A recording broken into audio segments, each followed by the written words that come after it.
Assalamualaikum warahmatullahi wabarakatuh. Alhamdulillah.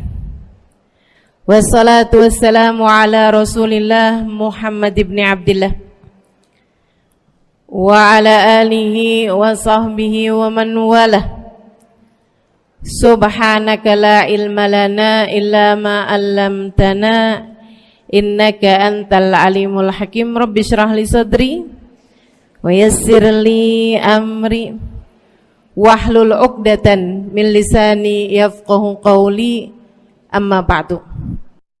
Ibu-ibu, teman-teman sekaligus sekalian yang saya muliakan, hari ini kembali kita dapat berjumpa dan sekedar saya umumkan, barangkali ada yang belum tahu gitu ya, barangkali ada yang baru-baru, saya tidak memperkenankan diri untuk difoto ataupun direkam gambar.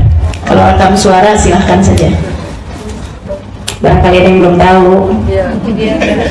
ya kan? Iya. Kenapa gitu? Kenapa Bu? Nggak tahu. Soalnya gitu deh. Ingin lebih bisa menjaga diri, gitu ya Bu ya. Kalau gambar saya, foto saya ada di mana-mana, takutnya jadi menimbulkan fitnah. Udah difotonya dalam hati aja, direkamnya gambarnya dalam hati aja. Kalau rekaman suara diperkenankan, silahkan. Itu adalah dengan perizinan dari guru saya, Habib Muhammad Hafiz. Jadi kalau yang suara nggak apa-apa, kan? Siapa tahu bisa buat diemin anak nangis. Baik teman-teman sekalian yang saya muliakan, mulutmu harimaumu. Judulnya kan begitu hari ini ya. Saudariku sekalian, mulutmu harimaumu. Bahaya nih si mulut nih. Kita punya lisan ini tidak bertulang. Harus kita jaga benar-benar. Kenapa? Yang pertama, biar kata kecil begini nih si lisan nih. Ya Allah, ya Allah. Bisa terjadi peperangan disebabkan karenanya, bisa terjadi perselisihan karenanya, bisa terjadi fitnah karenanya, bisa terjadi berbagai macam hal dari keburukan-keburukan disebabkan karena bahayanya lisan. Maka kenapa kita harus menjaga lisan? Karena yang pertama, bahayanya luar biasa besarnya. Meski barangnya kecil, akan tetapi bahayanya begitu besar. Luka badan bisa disembuhkan dan kemudian hilang, bahkan sampai bekasnya. Tapi kalau lukanya hati, disebabkan karena lisan, seseorang mengoyak hati tersebut, bisa sampai bertahun-tahun. Bisa sampai bertahun-tahun bahayanya. Bahaya dunia pun bahaya akhirat, teman-teman sekalian. Bahaya dunia bisa disebabkan karena lisan, bahaya akhirat juga seperti itu. Kata Nabi Muhammad alaihi salatu wassalam, rubba kalimatin lam talqa biha balan yahwi biha fi nari jahannam sab'ina kharifah. Terkadang kalimat keluar begitu saja dari lisan seseorang, lam yalqa biha balan, dia bahkan nggak ngeh, dia bahkan nganggapnya begitu aja, ternyata membuat seseorang terjerumus neraka jahanam 70 tahun lamanya. Bahaya benarnya lisan. Hati-hati, hati-hati teman-teman sekalian. Bahkan seorang istri yang berkata kepada suaminya, gitu kan, aduh bang, panjang hidup mah kamu isinya sengsara mulu, kamu nggak pernah berbuat baik pada saya, nggak pernah nyenengin saya. Ibu sekalian, nih katanya Nabi Muhammad, buat perempuan tersebut terjerumus neraka jahanam. Meski sholatnya rapi, meski ibadahnya rapi, meskipun tahajudnya kencang, meskipun terawihnya bagus, meskipun Qur'annya panjang, meskipun apalagi bersama dengan mulut yang tidak terjaga, ibadahnya juga ala kadarnya aja. Waduh, nggak ngerti itu gimana caranya mau selamat hidup dunia dan akhirat. Ketika para sahabat menyampaikan kepada Nabi Muhammad SAW, ya Rasulullah, inna jaratana sawamah qawamah. Wahai Rasul, saya punya tetangga, tukang puasa di waktu siang, tukang tahajud di waktu malam. Kayak kita ya, tapi dibalik. tukang puasa di waktu malam. Ya Allah. Jadi teman-teman sekalian dibilang sawamah qawamah, ahli puasa, ahli tahajud. Ghaira annaha tu'ti jarataha bilisaniha, akan tetapi dia adalah orang yang suka nyakitin tetangganya dengan lisannya. Supaya tetangganya pada ngindarin, kalau mau lewat liatin dia dulu. Ada gak depan rumah? Kalau ada depan rumah mending muter aja dah. Jauhan dikit nggak apa-apa, yang penting nggak kena komentarnya nggak enak. Ada aja gitu. Ya Allah, ya Allah. Kan ada model orang kayak gitu. Tiap ngomong pedes. Kalau nggak pedes baik. Kalau nggak baik asem. Ya Allah. Nah ini bahayanya kita nih. Kita kalau disebutin orang kayak begitu, kita nggak nunjuk diri sendiri gitu. Bahayanya kita nih. Ya Allah, mudah-mudahan ilmu kita manfaat. Begitu kayak begitu nggak bilang ada nggak? Ada, nggak bilang iya saya. Nah gitu. Jadi kita nginget orang, saya bukan gitu ya. La ilaha illallah. Mudah-mudahan Allah bimbing kita. Allah jaga kita, Allah pelihara kita, amin. Cuman dia suka nyakitin orang oleh Rasul dengan lisannya dia. Gimana nih? Nabi dengan serta-merta menjawab, innaha finnar, sungguhnya tempatnya di neraka. Serem benar. Yuk kita jaga kita punya lisan. Insya Allah. Bahayanya sangat amat besar. Kemudian yang kedua, kenapa kita perlu jaga lisan-lisan kita? Teman-teman seribu sekalian yang saya muliakan, karena lisan ini adalah semacam komandan bagi seluruh anggota tubuh. Kita tahu bahwa hati kita adalah rajanya, hati kita adalah presidennya, gitu ya, bagi seluruh anggota tubuh kita. Jadi kalau dia bagus, rakyatnya bakalan bagus. Kalau dia benar, semuanya bakalan jadi benar, kan gitu kata Nabi. Ala inna fil jasadi mudghah, idza saluhat saluhal jasad kullu wa idza fasadat fasadal jasad kullu, ala wa hiyal qalbu. Kata Nabi Muhammad, ketahuilah dalam seluruh anggota tubuh terdapat segumpal darah. Kalau bagus dia bagus semuanya, kalau rusak dia rusak semuanya. Ketahuilah segumpal darah tersebut adalah hati.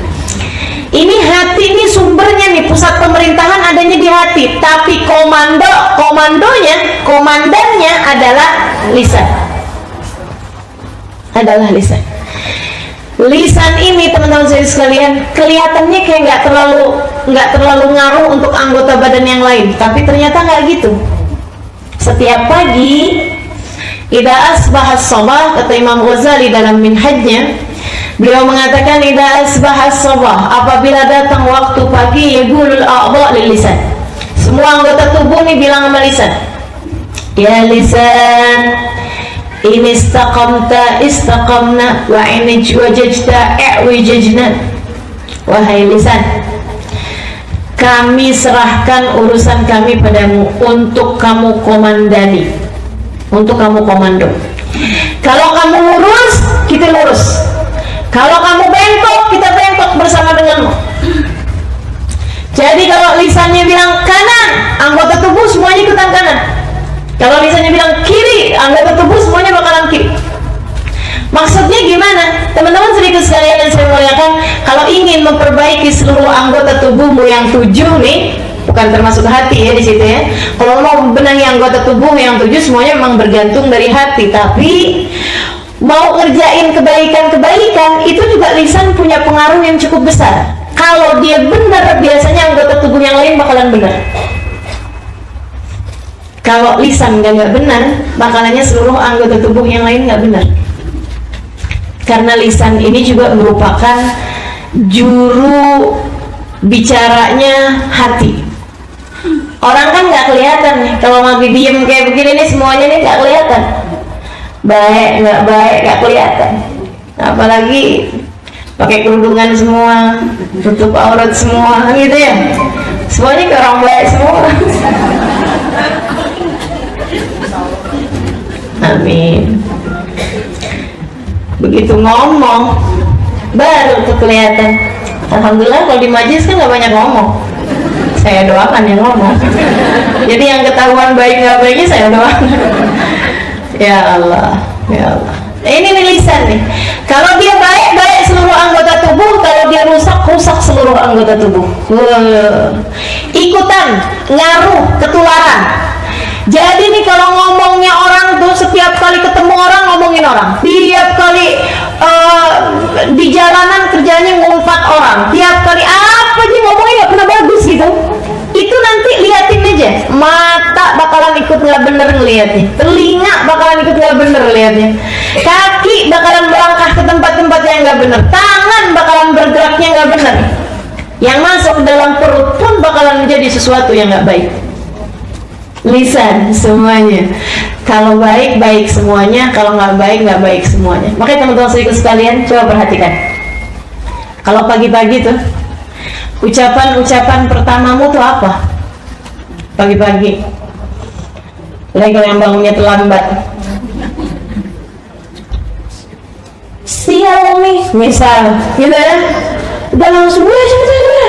Ya ampun, nih mama telat nih. Waduh, ngomel pagi-pagi. Teman saya ada yang cerita, Ustazah mohon maaf ya, saya waktu itu ada menginap di rumah dia gitu. Kalau pagi kita Ustazah sudah ada perang Irak-Irak. Saya sama anak-anak urusan menu makanan aja gitu berantem.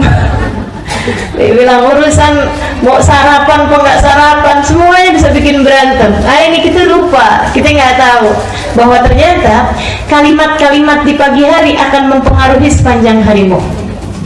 Maka jagain ya, ngomongnya yang baik, ngomongnya yang benar. Ibu-ibu sekalian, nggak pernah dengar suaminya, bagi yang punya suami nih, nggak pernah dengar suaminya bilang, saya tuh kalau pagi-pagi udah berantem sama kamu, sepanjang hari semuanya berantakan. Bener nggak? Pada ngomong begitu nggak suaminya?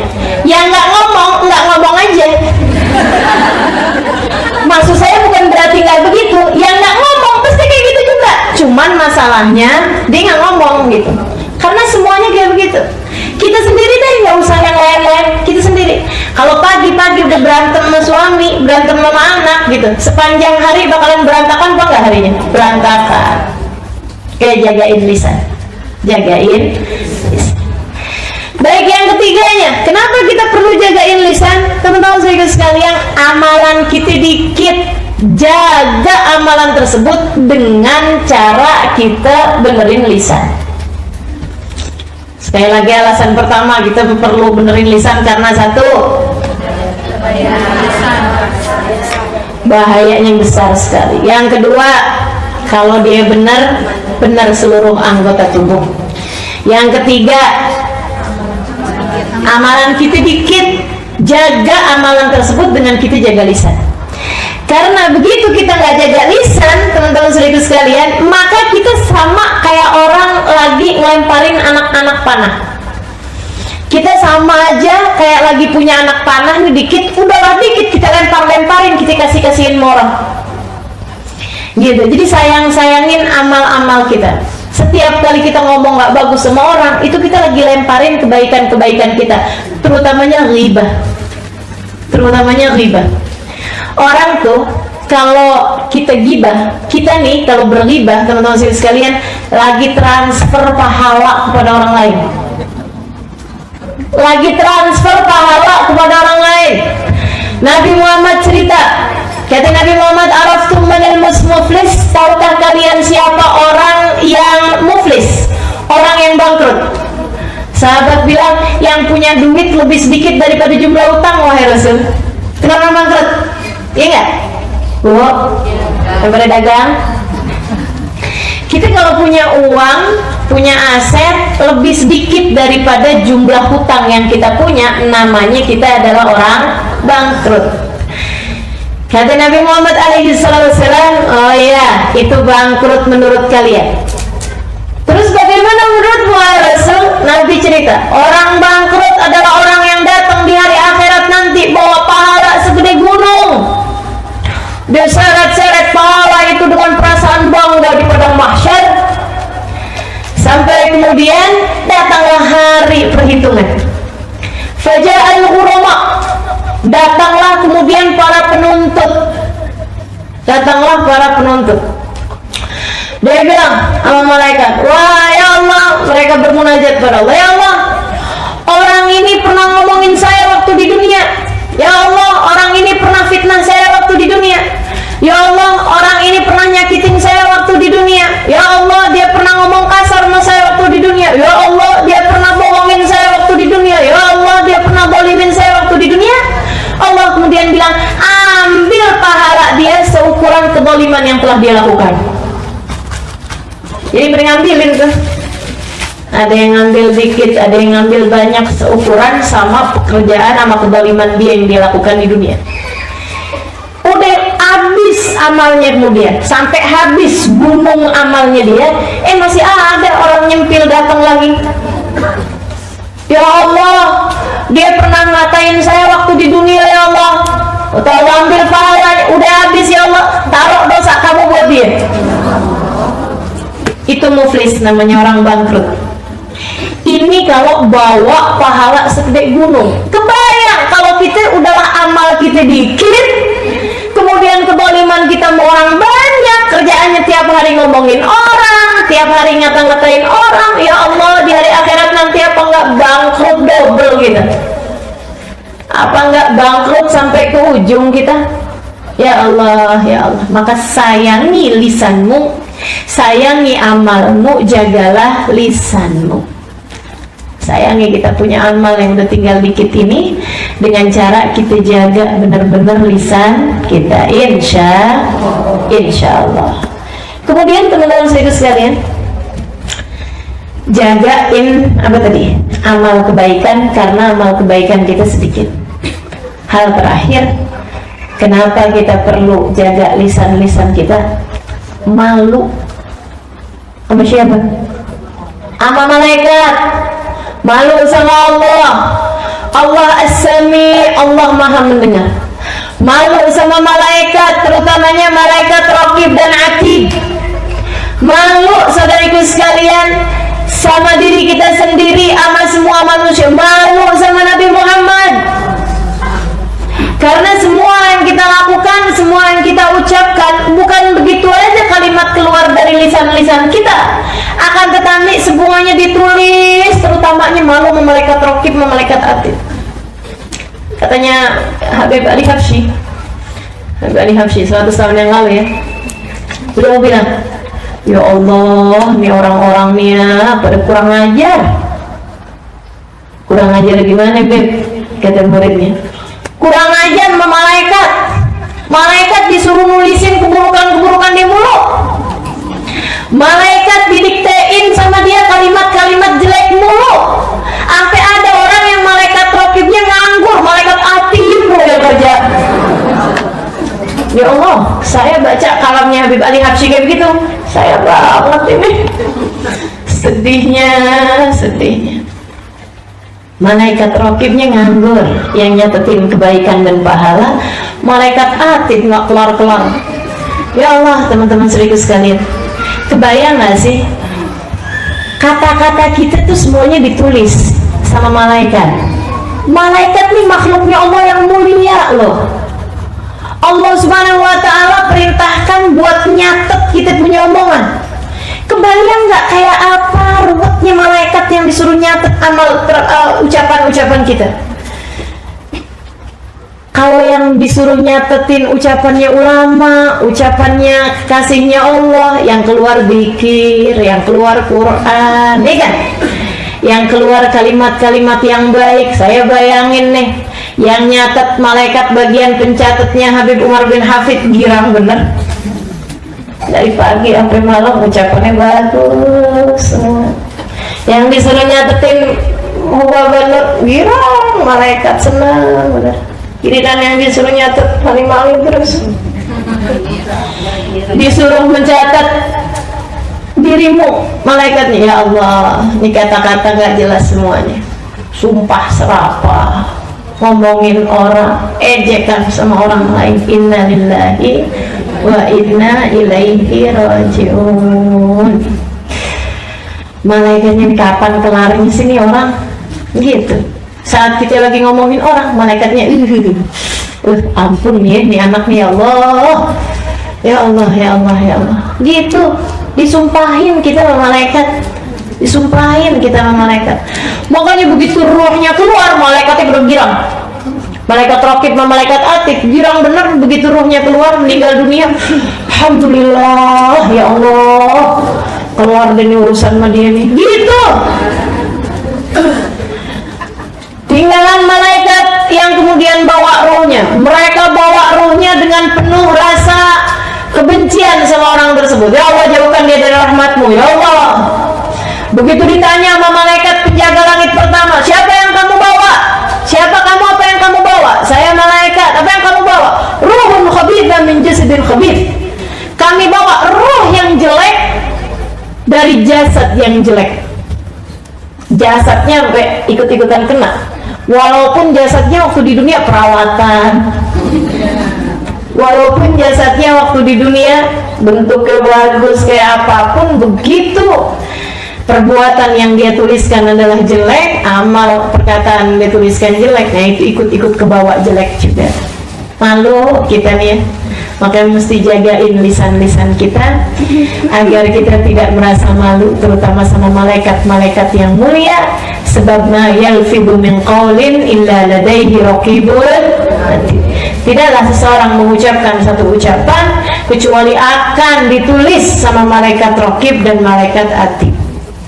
Kata Habib Umar, orang dia ngomong terus, kata Habib, dia nggak paham omongan itu bakal ditulis malaikat Raqib, bakal ditanya ketika masuk dalam kuburan, bakal ditanya ketika dia berada di mahsyar, bakal diperhitungkan kalimat demi kalimat di padang mahsyar di hari perhitungan. Itu nggak mencegah mereka untuk berkata-kata yang dipilih gitu. Padahal kalau misalnya kita ngomong itu pakai ada pulsanya, segitunya aja orang mau berhemat, bener nggak? Kita kalau telepon sama orang-orang di Saudi Arabia misalnya gitu ya, lagi telepon lagi orang kita lagi umrah atau lagi haji, ya Allah kita susun dulu yang rata, yang rapi, apa aja yang mau diomongin, pulsanya mahal. Kita irit-irit omongan ini mungkin, sepadat mungkin gitu ya, karena memang akan kita tahu bahwa itu ada pulsanya. Saudariku sekalian, yang kita omongin setiap hari ini bukan hanya sekedar pulsa, akan tetapi perhitungan di hari akhirat nanti yang kalau kamu celaka, innalillahi wa inna ilaihi raji'un, gak ada sesiapa pun bisa menyelamatkanmu. Tidakkah apa yang Allah tuliskan dalam Al-Quran bahwa semuanya akan ada pembahasannya, akan ada perhitungannya? Tidakkah itu seharusnya mencegah kita dari mengatakan sesuatu yang tidak kita perlukan, dari mengatakan sesuatu hanya yang memang bermanfaat bagi kita? Mudah-mudahan kita bisa jaga lisan-lisan kita. Amin ya Rabbal Alamin. Ya wailata hadzal kitab la yughadiru saghiratan wala kabiratan illa ahsaha. Orang-orang kafir, orang-orang ahli maksiat, begitu dibuka buku rapotnya, semua ada, semua ketulis, buku sejarah hidup kita, kalimat-kalimatnya tertulis. Mereka teriak, ya wailata hadzal kitab, ya ampun, di buku ini nyeremin bener. La yughadiru saghiratan wala kabiratan illa ahsaha. Enggak gede, enggak kecil, semuanya ada di situ semua. Itu katanya Sayyidina Ibnu Abbas alaihi ridwanullah ketika mentafsirkan makna saghiratan, yang kecil-kecil juga ketulis di situ. Katanya beliau mengatakan bahwa ketika kamu ketawa nggak ditulis Halimah jam sekian ketawa, nggak gitu, tapi ditulis hahaha-nya berapa, itu ada semuanya. Ngeri ya. Malu kita sama Allah, malu kita sama malaikat, malu kita sama semua hambanya Allah ketika dibangkitkan di hari akhirat nanti. Ini hal-hal yang seharusnya membuat kita mau lebih menjaga lisan-lisan kita. Nggak sama orang yang ngerti dengan orang yang nggak ngerti. Baik kemarin-kemarin kita nggak ngerti, hari ini kita udah ngerti. Maka mudah-mudahan mulai hari ini sampai sisa umur kita lebih pintar buat jaga lisan kita, insya Allah, insya Allah. Amin ya rabbal alamin. Gitu ya. Sekarang pembahasannya ini dosa-dosanya lisan apa aja. Oke, baik, insya Allah bismillah. Niat. Nah, niat mau jaga lisan. Satu, bahayanya gede, serem, saya nggak selamat, takut nggak selamat dunia akhirat. Kemudian lagi yang kedua tadi itu,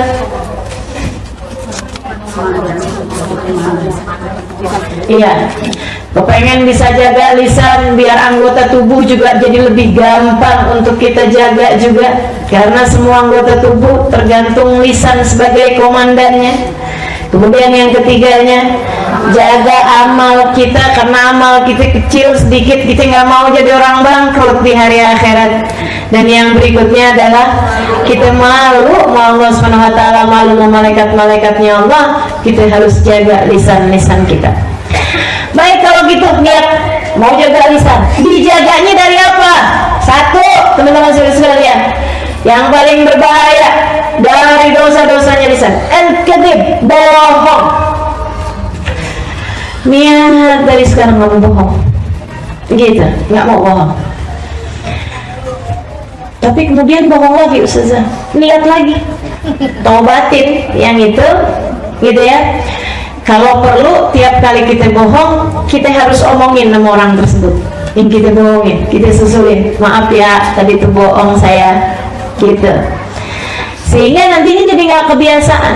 Kalau setiap kali kita bohong, kita harus susuli kebohongan tersebut dengan penjelasan, keterangan kepada orang yang kita bohongi. Kan jadinya kita malu, ya kan?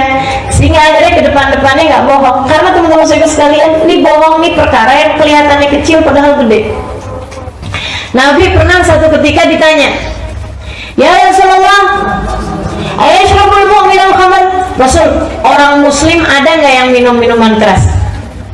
Kata Nabi Muhammad, na'am itu ada sih kadang, tapi kemudian dia taubat. Ini syarat muslimnya adalah taubatnya. Sebab kalau meninggal dunia dalam keadaan masih menjadi pemabuk, gitu ya, dia tidak akan meninggal dengan membawa iman dan Islam. Alhamdulillah.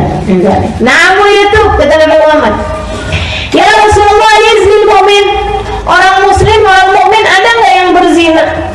Bukan berarti ngentengin dosanya zina ini ya, tapi ada nggak gitu orang mukmin terjerumus dalam dosa zina kemudian dia bertaubat? Artinya kalau ada seseorang yang kemudian asalnya dia berzina kemudian dia bertaubat, jangan dipikir wah sudah mungkin, itu si neraka udah kangen sama dia tuh. Belum tentu teman-teman. Kalau dia taubat, pintu rahmatnya Allah, pintu taubatnya Allah SWT masih mungkin untuk terbuka bagi. Kata Nabi Muhammad, na'am itu ada, tapi kemudian dia taubat Allah SWT. Ya Rasulullah, ayatul mu'min adalah mu'min, ada nggak orang mu'min hasad sama orang mu'min lainnya? Na'am itu, kata Nabi Muhammad, ada, tapi kemudian dia bertaubat. Nabi disebutkan beberapa dosa, semuanya Nabi Muhammad bilang na'am itu, bahkan dosa-dosa yang besar seperti yang tadi saya sampaikan. Sampai kemudian, ya Rasulullah, ayatul mu'min, wahai Rasul, ada nggak orang mu'min yang bohong? Enggak, kata Nabi Muhammad, enggak ada.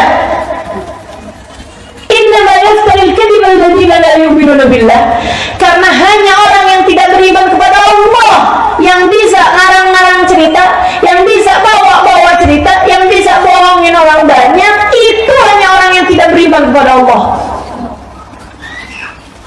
Jadi pikiran kita nih, adakah kita muslim di sisi Allah? Karena alhamdulillah kita nggak zina, alhamdulillah kita nggak minum minuman keras, alhamdulillah kita nggak bunuh orang, alhamdulillah kita nggak sihir. Akan tetapi bohong, kapan terakhir kamu bohong? Tadi malam misalnya. Ya Allah, serem benar. Muslimkah kita? Mukminkah kita di mata Allah Subhanahu wa ta'ala? Yuk tegesin, saya tidak mau bohong, gitu. Kalau bercanda doang gimana Ustazah?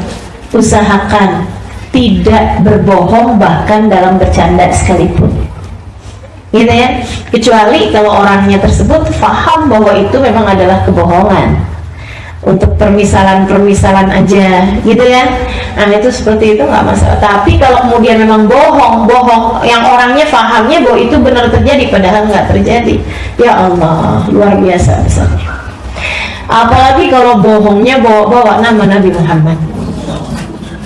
Gimana bohong bawa nama Nabi? Misalnya dalam sebuah hadis dikatakan padahal hadisnya nggak ada,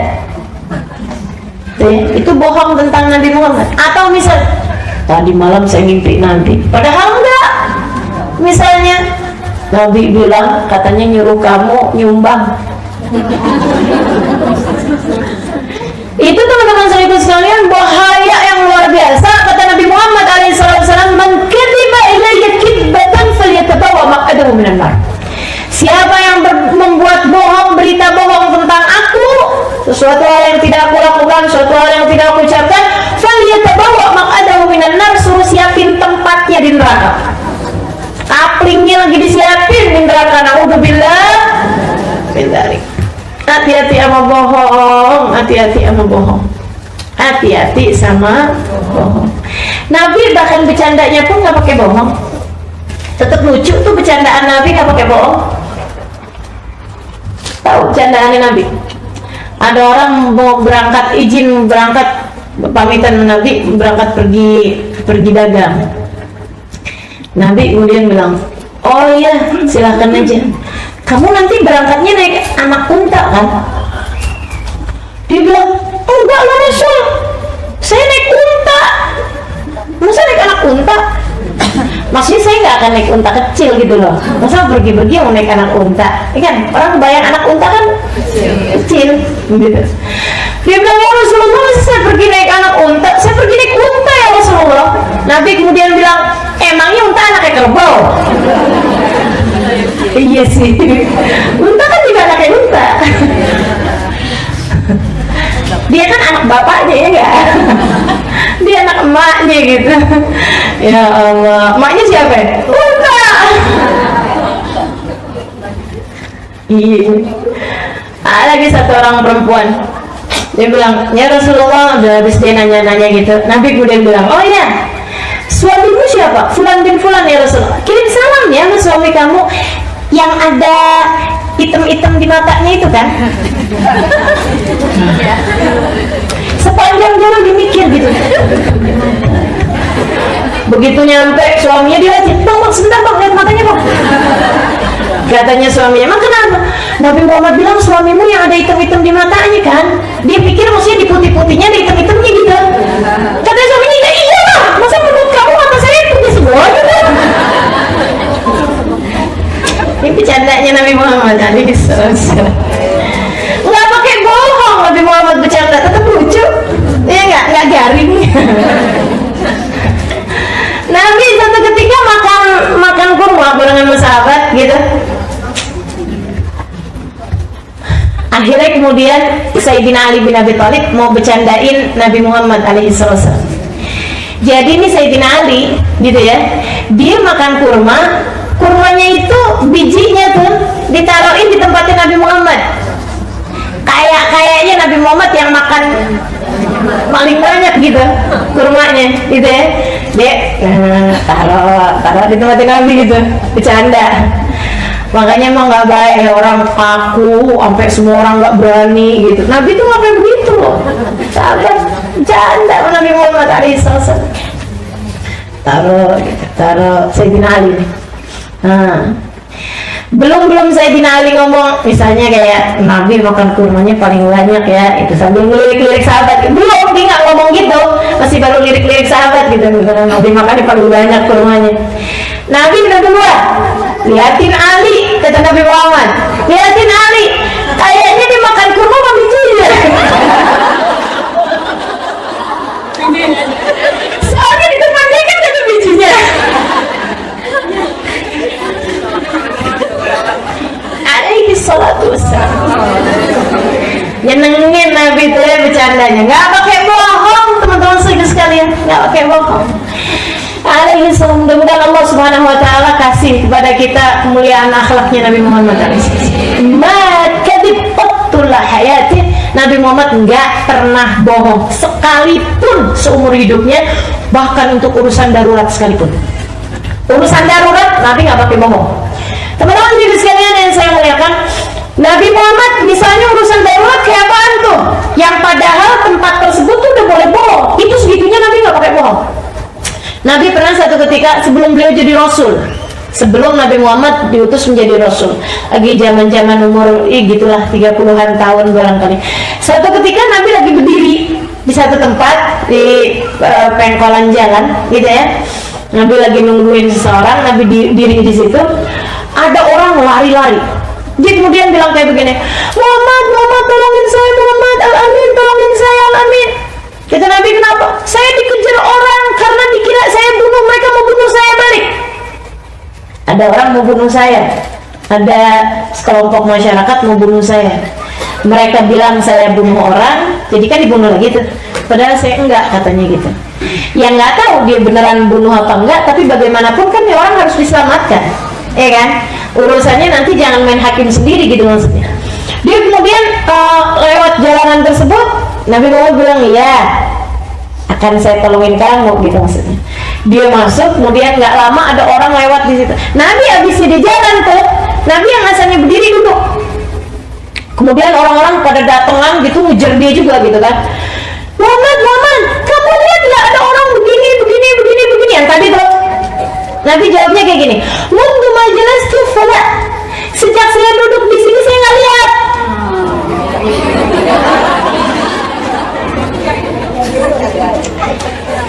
Sejak saya duduk di sini saya nggak lihat, karena ngelihatnya lagi.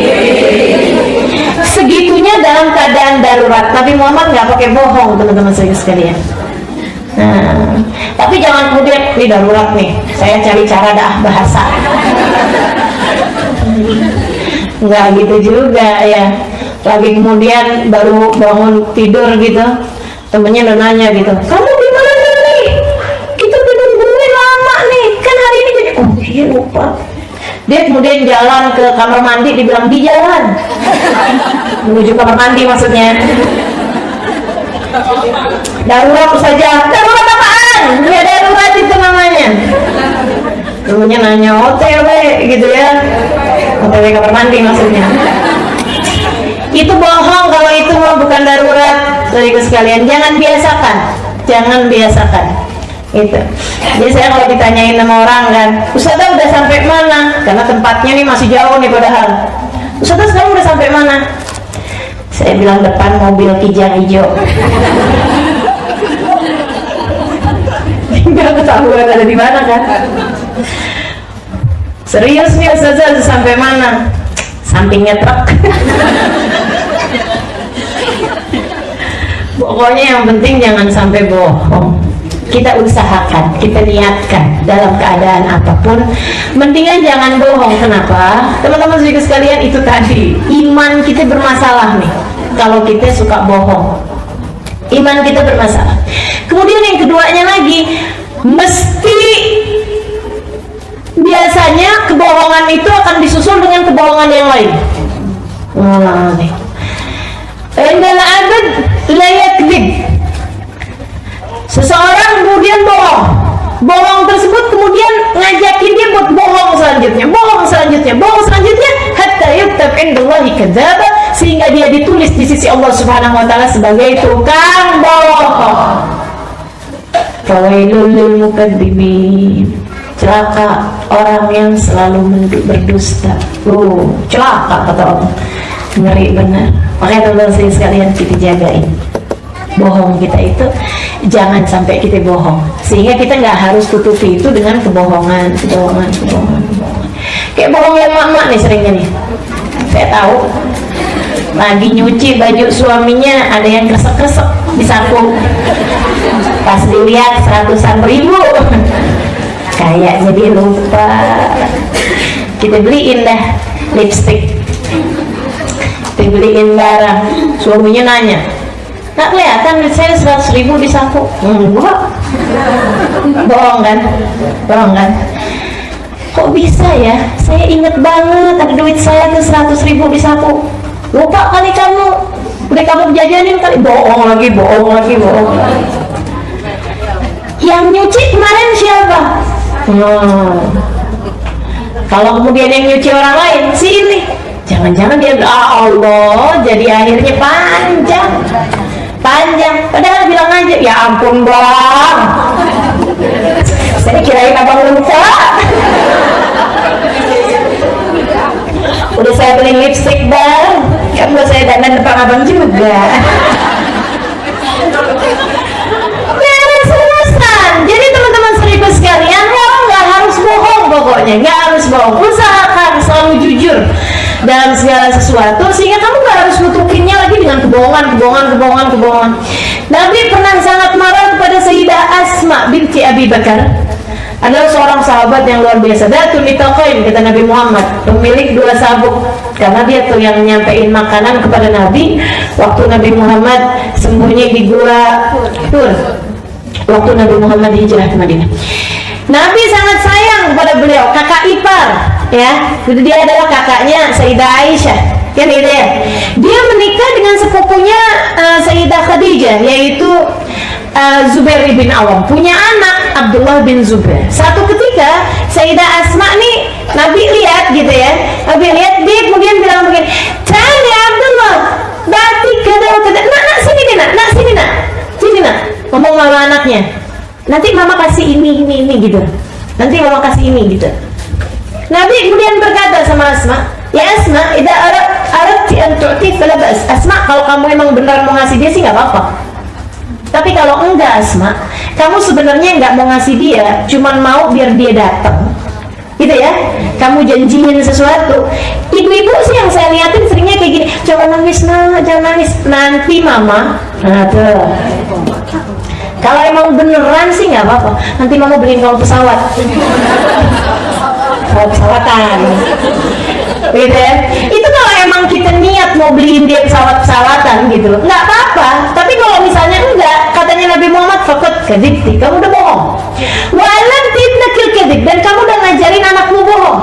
Dan yang ketiga, wa kutibti indallahi kadzabah, kamu akan ditulis di sisi Allah sebagai tukang bohong." Segitunya bohong sama anak kecil, semua dari kita kerjain. Gimana kalau bohong sama orang dewasa? Gimana kalau bohong sama orang yang seharusnya kita hormati? Suamimu misalnya, orang tuamu misalnya, orang-orang yang kamu sayangi, kamu bohongin. Innalillah wa inna ilaihi rajiun. Jagain, jangan bohong. Bahkan yang semua orang udah ngerjain, kayak itu tadi tuh, OTW, gitu ya, udah di jalan, atau apa aja kebohongan yang biasa-biasa semua orang kerjain, jangan kerjain itu. Jangan biasakan diri untuk menganggap bahwa itu adalah sesuatu hal yang lumrah. Jangan biasakan, gitu ya. Insya Allah kita niat pokoknya, ya Allah nggak akan bohong lagi sudah hari ini. Nanti begitu kita bohong, kita omongin sama orang tersebut, "Maaf ya, yang tadi tuh saya omongin bohong bang, tadi saya bohong bang, sebenarnya 100.000 itu saya ambil bang." Ngomong aja gitu, ngomong aja. Suaminya palingan, "Ya udah kalau gitu saya akan lebih hati-hati."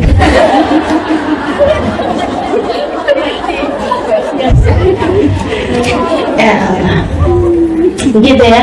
Jadi teman-teman sedikit sekalian, saya muliakan, jangan biasakan bohong. Bahkan hal yang kecil sekali. Nanti kalau udah setiap kali kita bohong, kita terangin sama orang tersebut bahwa kita bohong gitu ya, nanti lama-lama kita akan ngerem diri untuk bohong, sehingga akhirnya insya Allah nggak akan bohong lagi. Bersama dengan niat di dalam hati, mulai hari ini tidak akan ada kebohongan keluar dari lisan kita, insya Allah. Kemudian yang kedua, wah ini bahayanya nggak kalah gede nih. Apa tuh? Ghibah, yaitu ngomongin orang, teman-teman saudaraku sekalian. Kata Allah, wailul likulli humazatil lumazah, celaka orang yang suka membicarakan aib orang lain di belakangnya atau membicarakan aib orang lain depannya. Maksudnya ta'ir dia, maki dia, caci dia, depannya dia berarti, atau di belakang, ngomongin di belakang, sama-sama celakanya. Wailul likulli humazatin lumazah. Humazah itu yang hamz, maksudnya yang pelan-pelan, jadi di belakang gitu. Kalau yang lumazah terang-terangan di depan dia gitu ya. Nah itu dua-duanya sama-sama celaka. Ketika ditanya apa itu ghibah wahai Rasulullah yang disebutkan oleh Allah SWT dalam Al-Quran, gitu ya, katanya Nabi Muhammad, dzikra kaum muslim bima yakrah law sami'ah. Ghibah adalah membicarakan aib saudaramu, membicarakan sesuatu tentang saudaramu yang kalau dia dengar dia bakalan marah, dia bakalan kesel, dia bakalan gak senang. Gitu, itu namanya ghibah. Walaupun benar Rasulullah, walaupun benar, kalau kamu bohong, fakut bukti kamu telah fitnah. Jadi kalau kita bohong, kita benar ngomongin orang sesuatu yang memang ada dalam diri dia gitu, memang ada dalam diri dia, itu namanya kita udah ghibah. Kalau ternyata bohong bersama dengan ghibah, kita ditambah fitnah. Dan fitnah ini asyaddu minal, lebih berat daripada pembunuhan. Emang benar banget ya, pembunuhan tuh pembunuhan karakter. Baik, saudara sekalian, saya melihatkan Allah mengatakan tentang urusan ghibah nih dalam Al-Quran. Kata Allah SWT, فَلَا يَغْتَبْ بَعْضُكُمْ بَعْضًا يُحِبُّ أَحَدُكُمْ أَنْ يَأْكُلَ لَحْمَ أَخِيهِ مَيْتًا فَكَرِهْتُمُوهُ. Janganlah seorang di antara kalian membicarakan aib orang lain itu sama aja kayak makan daging orang tersebut dalam keadaan bangkai. Teman-teman saudara sekalian yang saya muliakan, saya pernah tahu baunya bangkai manusia. Pernah tahu saya. Jadi di daerah sekitaran antara perjalanan antara Situbondo ke Banyuwangi itu kita udah ngelewatin hutan, namanya hutan Baluran. Satu ketika kita buka kaca karena mau lewat nih dalam keadaan, maksudnya kan itu kan hutan gitu ya, bagus udaranya, apalagi mobilnya jarang-jarang yang lewat di situ gitu. Jadinya kan udaranya bagus tuh, lagi enak gitu ya. Tiba-tiba keciuman bau busuknya pengen muntah. Wow, langsung buru-buru tutup kaca. Wow, sampai benar-benar tersiksa. Ya Allah, yang asalnya lapar bayangin makanan enak, nggak ada yang enak. Kita kan kalau lagi keciuman bau yang sangat busuk itu kan udah enak, sampai lagi lapar sekalipun nggak nafsu makan makanan apa. Bahkan kita lagi makan aja kadang bayangin bau kayak begitu udah nggak nafsu makanannya. Akhirnya udah sampai lewat ininya, lewat hutannya, udah lewat baunya, baru deh tuh, ya Allah, bisa tutup, bisa buka hidung gitu. Saya tanya, ini bau ampun luar biasa kayak begini, bau apaan? Bau bangkai orang. Biasanya ada orang gila ustazah, dia bilang kalau di ini buang tuh suka dibuang di hutan gitu kan, enggak, dia jalan ke hutannya 30 kilometer. Jadi itu kan dia nggak ada yang ngasih makan, nggak ada yang apa, sampai kemudian kelaparan dalam keadaan mati gitu di tengah hutan situ. Baunya emang kayak begitu tuh ustazah, kayak gitu. Ya Allah, ya Allah, baunya nggak pernah saya cium bau lebih busuk daripada itu. Allah bilang, kamu kalau lagi ngomongin orang tuh kayak makan bangkai itu.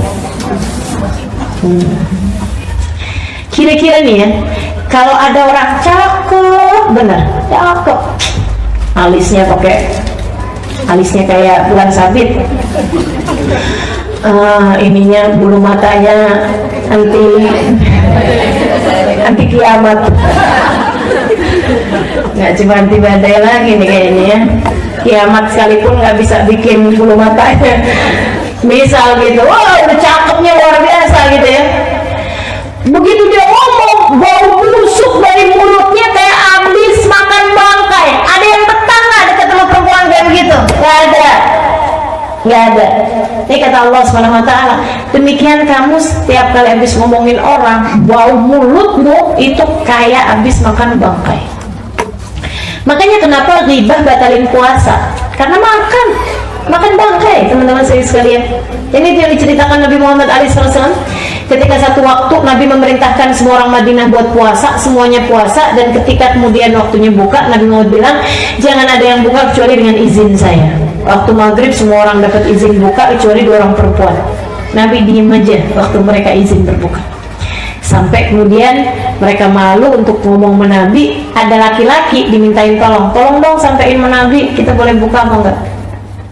Nabi dia kemudian masuk, ya Rasulullah inna imra'atan tahtal bab, wahai Rasul ada 2 orang perempuan depan pintu rumahmu, tasta'dinani laka an taftura, mohon izin padamu untuk berbuka.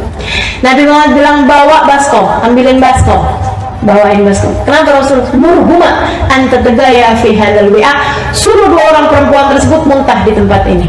Dibawa keluar. Nih menabi kalian berdua suruh muntah. Gimana muntah?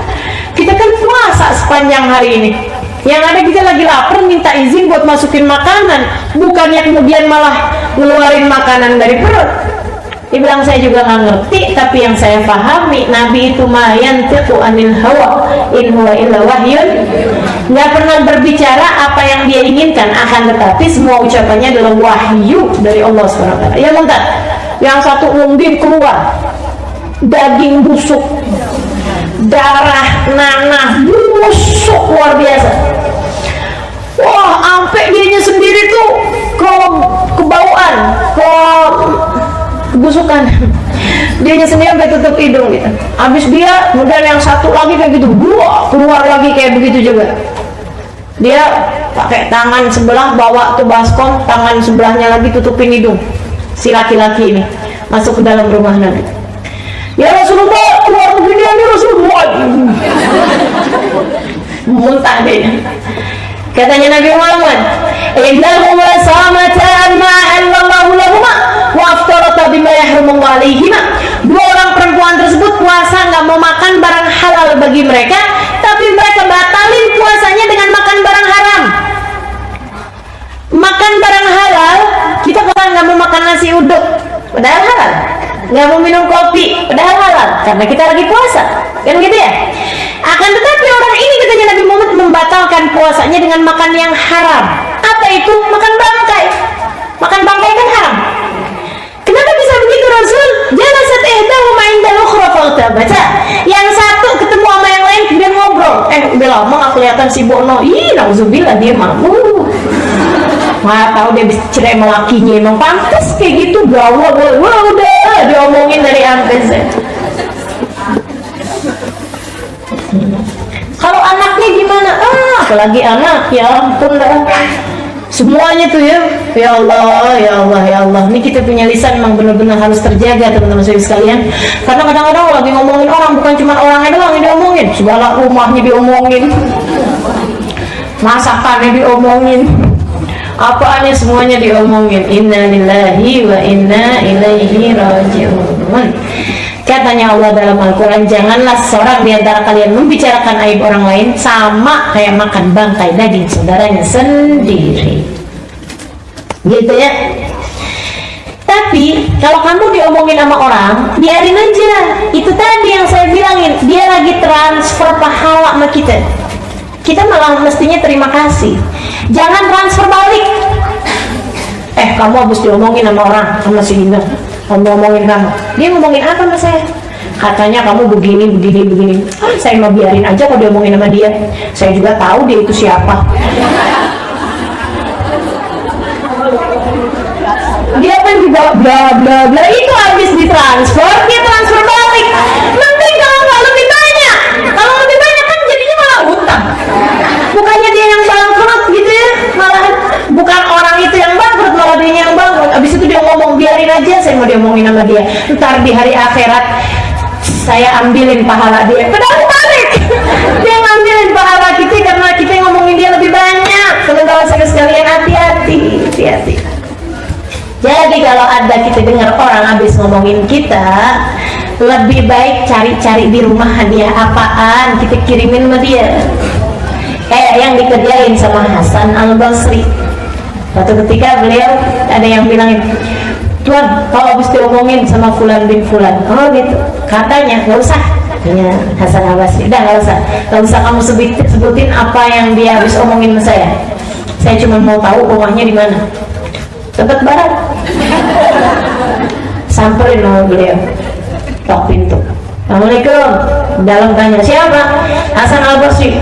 Habis saya omongin nih, datang ke rumah nih, kayaknya mau ngelabrak nih. Kata Hasan Al-Basri, bukain pintu. Kamu nggak usah khawatir. Ma'ruf tu bikin akhir. Saya tidak ingin melakukan apa-apa kecuali kebaikan. Dibukain pintunya, dia kemudian bilang, saya dengar kamu habis kirim-kirim pahala sama saya. Saya cari-cari hadiah apa gitu yang pantas atas kebaikan yang kamu udah lakukan. Saya cuma ketemu rutop, kurma-kurma basah itu. Dia bilang, ambillah ini untukmu. Terima kasih atas kebaikan yang kamu lakukan. Bohong orang. Gitu gimana? Kita kerjain apa enggak nih? Ya begitu kita dengar ada orang habis ngomongin kita, langsung transfer pulsa.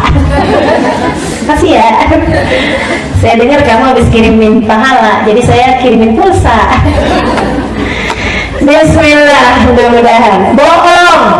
2, riba. 3, ta'yir. Apa tuh ta'yir? Nyinyir. Nyinyir, tau nyinyir nggak teman-teman? Ini bahasa nyinyir, bahasa adik-adik sekarang nih, nyinyir. Ngomongin sesuatu yang buruk di depan orang itu gitu, menghina gitu, ih gitu ya, genit amat sih tuh cewek gitu, ih, ya ampun gitu, nyinyir gitu. Katanya Nabi Muhammad SAW, ma'ayyar wahadukum musliman illa uqamithlu qablan yamut. Tidaklah seseorang menghina orang lain atas satu perbuatan, menghina yang merasa jijik gitu loh, kecuali dia nggak akan mati kecuali sudah mengerjakan apa yang dia hinakan tersebut. Hati-hati. Itu cewek genit banget, suami orang direbut sama dia. Ini tadi saya, nah pelakor tuh katanya, rebut laki orang. Saya baru tahu loh istilah itu. Ya Allah, ya. Teman-teman saya sekalian, hati-hati. Begitu kita nyinyir sama seseorang, kita gak akan mati kita kecuali setelah ngerjain perbuatan tersebut. Mau? Nggak mau, makanya hati-hati. Kata Sayyidina Ali bin Abi Thalib, "Lau ayyatul hubla la khasyitu an ahbal." Dia bilang, abis Nabi Muhammad ngomong kayak begitu, saya nggak pernah mau hina atau nyinyir sama siapapun, bahkan orang yang hamil. Gitu. Saya takut kalau saya nyinyiran orang yang hamil, Allah kasih kehamilan sama saya. Sayyidina Ali bin Abi Thalib. Dari benernya semua ucapannya Nabi Muhammad SAW. Hati-hati, jagain lisan.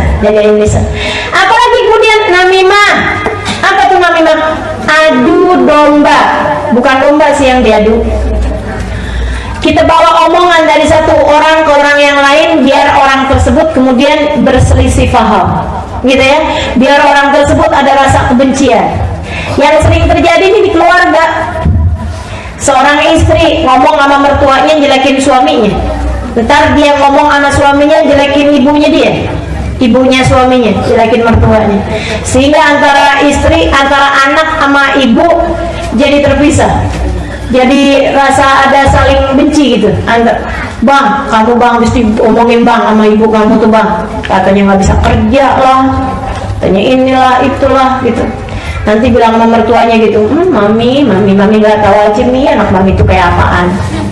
Waduh, sampai antara emak sama anaknya jadi jauh hatinya. Ini yang ngerjain kayak begini, siap-siap dunia, siap-siap akhirat. Siap-siap di dunia bakal digituin sama mantu-mantunya. Siap-siap di akhirat bakal dipisahin dari orang yang dia cinta. Sebab siapa yang memisahkan antara orang tua dengan anaknya, bahkan kambing sekalipun. Kalau kambing kita beli, dia punya anak gitu ya, nggak boleh dibeli emaknya doang, anaknya enggak. Apalagi kemudian dibeli untuk disembelih, emaknya doang, dia punya bayi kambing yang lagi nyusu. Ini katanya Nabi Muhammad SAW, siapa yang memisahkan antara ibu dari anaknya, bahkan kambing, dari akhirat nanti dipisahkan dia dari orang yang dia cintai. Itu kambing, apalagi orang, apalagi suamimu, apalagi dia sama mertua sama ibunya dia sendiri. Kamu memisahkan antara dua orang tersebut, bersiap-siaplah di hari akhirat nanti kamu terpisah dari orang-orang yang kamu cinta. Serem teman-teman saya sekalian. Namimah bahaya, ya. Sampai Nabi Muhammad bilang, la yadkhulul jannah namam, la yadkhulul jannah namam, nggak akan masuk surga orang yang suka namimah. Apalagi dosanya mulut. Ini kita mesti rada cepet-cepetan ini ya, karena banyak nih, ada 10 yang saya tulisin, yang saya siapin. Baru berapa tuh tadi? Sumpah palsu. Jangan biasa sumpah, wallahi anak nggak gitu, wallahi anak nggak bakalan begini, wallahi. Jangan, udah deh gitu. Nama Allah loh teman-teman sekalian, la taj'alullah urdatan li aymanikum. Kata Allah, janganlah kalian jadikan Allah sebagai bahan untuk sumpah-sumpah kalian. Maksudnya biar dipercaya pakai wallahi. Makanya jangan suka bohong. Jadi orang nggak usah kamu pakai sumpah juga udah percaya. Kenapa kamu ngerasa perlu pakai sumpah ketika bilang sama suamimu, ketika bilang orang tuamu, ketika bilang sama sahabatmu misalnya gitu ya? Karena selama ini kamu suka bohong sih, jadinya orang-orang nggak gampang percaya gitu ya. Sampai ada orang gitu, saya bilang coba dong ceramah, kayaknya ngomongnya bener, maksudnya kayaknya ngomongnya pinter gitu. Dia bilang, Ustazah, saya kalau baru ceramah baru ngomong assalamualaikum aja orang bilang bohong.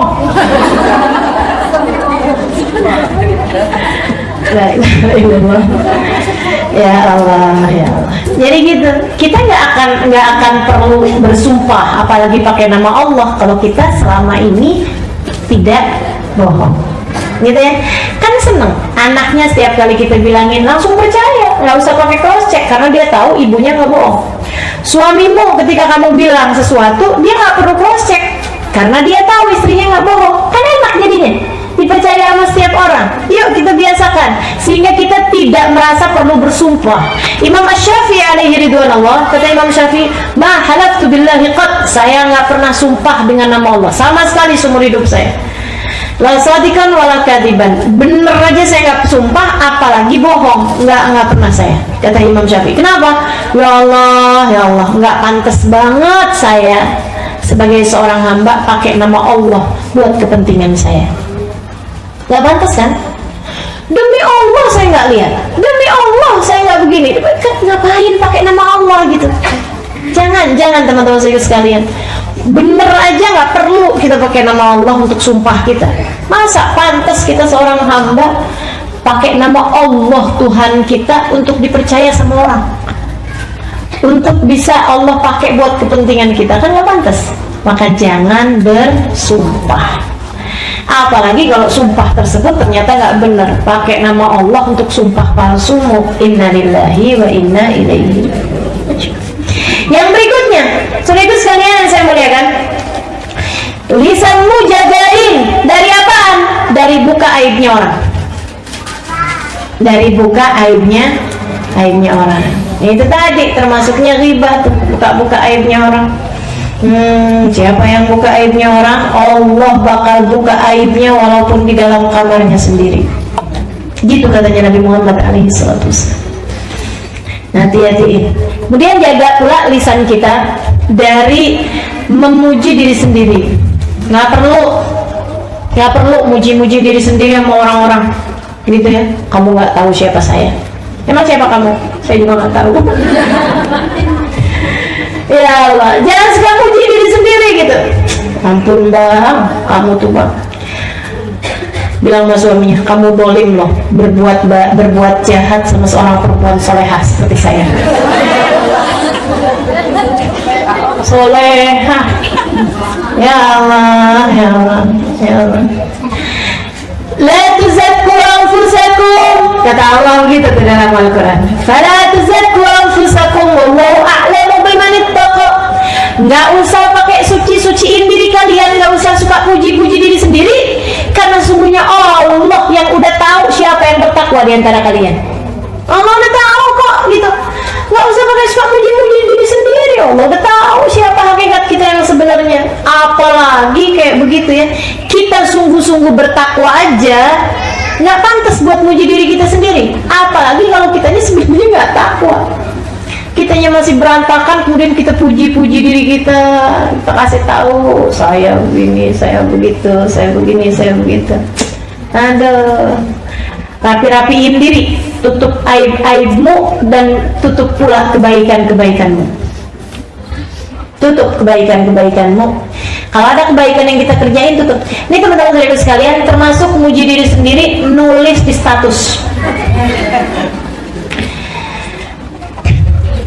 Hari Senin, ya, alhamdulillah, buka puasa kali ini bersama dengan alhamdulillah buka puasa hari ini disponsori oleh KFC gitu. Ya Allah, pakai bahasa kali ini pula. Kesannya kayaknya setiap Senin Kamis di puasa. Kan begitu? Serem benar teman-teman saya sekalian. Tutupi amal kebaikanmu karena itu bisa ria akhirnya. Kalau udah kemasukan ria, pahalanya jadi nggak ada. Takut nih kita nih. Ya Allah. Selama ini kita jadikan Allah sebagai tempat penyimpanan aib-aib kita. Bukankah selayaknya jika selama ini Allah kita jadikan tempat simpanan aib-aib kita, Allah juga jadi tempat simpanan kebaikan kita. Sehingga bukan cuma yang buruk-buruknya doang. Setiap kali ada yang baik kita share sama orang lain, kita bagikan sama orang lain. Ya Allah, teman-teman sekalian, nggak perlu. Ustazah maksudnya kan dakwah. Ya kan nggak pakai update status indahnya buka puasa. Kalau mau ajak orang lain untuk berbuat kebaikan gitu ya, nggak usah pakai kayak begitu caranya. Oke, fadilah tahajud di share. Nah, itu dakwah beneran. Tapi jangan nge-share-nya jam 3 malam. Orang tahu kalau kamu habis bangun tahajud. Hati-hati saudara sekalian yang saya muliakan. Habis amalmu dengan kamu share kepada orang lain. Ada ceritanya orang, nggak keburu saya cerita, terusin aja. Ada ceritanya orang lagi bangun malam, dia baca surat Al-Quran, gitu ya. Nah di sana di Arab itu, saya ngerasain juga, jam-jam 3 itu selalu ada orang ketok-ketok pintu rumah kita buat bangunin tahajud. Jadi sana kayak gitu, Qiyamul gitu. Nah dia nih ceritanya lagi baca Quran. Akhirnya orang bilang Qiyamul Lail, fulan Qiyamul Lail. Dia lagi baca Quran, kemudian dia pengen biar orang itu tahu gitu kalau dia udah bangun, maksudnya gitu ya. Dia lagi baca surat apa? Akhirnya pas awal-awal surat Thaha. Bismillahirrahmanirrahim. Thaha. Manzal Quran litashqa. Oh ya, kata orang itu. 2-3 ayat dikerasin untuk ngasih tahu kok dia udah bangun. Nah seberapa lama datang ngantuk, tiduran. Dalam tidurnya dia mimpi kayaknya udah datang hari kiamat, lagi pembagian sahifah, pembagian amal kebaikan, termasuk pahala dia malam itu dilihat gitu. Pahalanya dari mulai sholat isya berjamaah sampai tahajudnya, sampai bacaan Qurannya dia, semuanya yang dia baca dari ayat Quran ada cahayanya, ada pahalanya, ada penghapusan dosanya, kecuali yang dia kerasin, hilang pahalanya. Dia bilang malaikat, "Kat, habis bingung, malai kan gak enak ya? Kenapa ya?" katanya gitu. Ini kok nggak ada nih pahalanya nih, surat 1-3 ayat 1-3 dari surat Thaha. Oh iya, enggak, kamu nggak baca soalnya. Enggak, saya baca kok. Lah berat. Kata malaikat itu, kamu nggak baca. Serius malaikat, saya baca. Kan dia baru ingat dulu malam itu kan gitu ya. Bilang saya udah baca, malahan saya kerasin. Itu dia kata malaikat. Kamu emang bacanya, tapi bacanya bukan karena Allah, akan tetapi bila orang itu tahu kalau kamu udah bangun, dan dia udah tahu kalau kamu udah bangun, ya udah itu dia balasannya dari Allah yang nggak ada. Kebayang kalau semua yang kita lakukan dari kebaikan semuanya kita update di status kita, semuanya kita sampaikan kepada orang lain. Teman-teman saudariku sekalian saya muliakan, mau datang kepada Allah bawa apaan kita? Bawa dosa-dosa. Inna lillahi wa inna ilaihi raji'un. Dosa yang berikutnya, dosa lisan yang berikutnya, ya Allah, dan ini agak bahaya ini ya, bercanda urusan yang diagungkan Allah, sehingga akhirnya kita merendahkan sesuatu yang diagungkan Allah, merendahkan sesuatu yang diagungkan Allah. Teman-teman kalau mau ngomong, mau bercanda, silakan aja, akan tetapi hati-hati, jangan bawa-bawa hal-hal yang diagungkan sama Allah. Ada banyak orang zaman sekarang bercanda-bercanda urusan Al-Quran, kan gitu ya, Al-Quran tuh udah gak cocok buat zaman sekarang. Dia ngomong kayak gitu kan, bahaya tuh, iman bisa hilang. Ada lagi yang bercanda sih, bercanda ngomongnya kayak gini, kayaknya neraka nggak takut lagi ya, ntar kita bisa ketemu di neraka sama Michael Jackson, tadi neraka ketemu si ini. Itu bahaya teman-teman sini sekalian. Bercanda silahkan, tapi jangan kayak begitu modelnya. Ih, amit-amit, saya sih kalau masuk surga ada dia, mendingan keluar lagi. Ya Allah, ya Allah, ya Allah. Silahkan kalau mau bercanda, jangan bawa surga, jangan bawa neraka, jangan bawa Quran, jangan bawa Ka'bah, jangan bawa apa-apa. Saya kan udah cerita kemarin tentang orang yang ketika ngelihat Ka'bah, gini doang yang namanya Ka'bah, akhirnya kemudian jadi gila. Teman-teman sekalian, hati-hati melisan, jangan menghina atau merendahkan sesuatu yang diagungkan oleh Allah Subhanahu wa Ta'ala. Omongan, obrolan ataupun bercandaan gitu ya, jangan. Misalnya kita lihat ada orang auratnya tertutup rapi gitu kan, pakai penutup muka pula gitu, jangan dibuat-buat bercandaan. Itu kan dia kayak begitu karena jerawatnya banyak. Itu syariat agama Allah, teman-teman. Syariat agama Allah. Kalau kamu ngerasa belum mampu melakukannya, jangan hina orang yang sudah melakukannya. Hati-hati. Ada dulu orang anaknya pulang sekolah, nggak usah cerita. Pulang diajak ditanyain sama bapaknya, kamu belajar apa tadi di sekolah? Belajar siwak bah, bersiwak, kayak kayu siwak. Apaan tuh? Bapaknya gitu. Ini bah kayu siwak bah. Ini bah Nabi Muhammad dulu bah tiap kali sholat pakai beginian bah, sebelum sholatnya bah, jadi giginya bersih bah. Kata abahnya, yang mana sih? Apaan nih? Dibuang sama dia dengan rasa merendahkan gitu. Ya ampun nak, ini zamannya Nabi nak, zaman dulu nak, gitu. Cerita ini diceritakan oleh Habib Umar bin Hafid. Nggak model kayak saya ceritanya ya, ini kan sudah dibumbui. Akhirnya kemudian ibu-ibu teman-teman sekalian, dia punya istri lagi hamil. Oh, dia ngomong kayak gini, apaan nih? Ini sih buat melempar anjing gitu. Dia punya istri lagi hamil, istrinya kemudian melahirkan anak mukanya mirip anjing. Dia sangat marah, kemudian keadaannya stres berat, depresi. Dia satu malam dia ambil pedang, dibunuh tuh anak. Habis kemudian dia merasa bersalah, merasa nggak enak perasaannya, dia sendiri kemudian mengakhiri hidupnya dengan bunuh diri.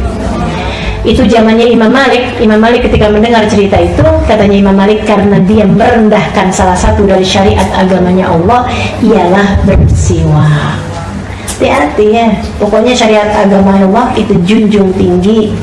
Makanya terutama kepada para ulama, hati-hati, hati-hati lidahmu.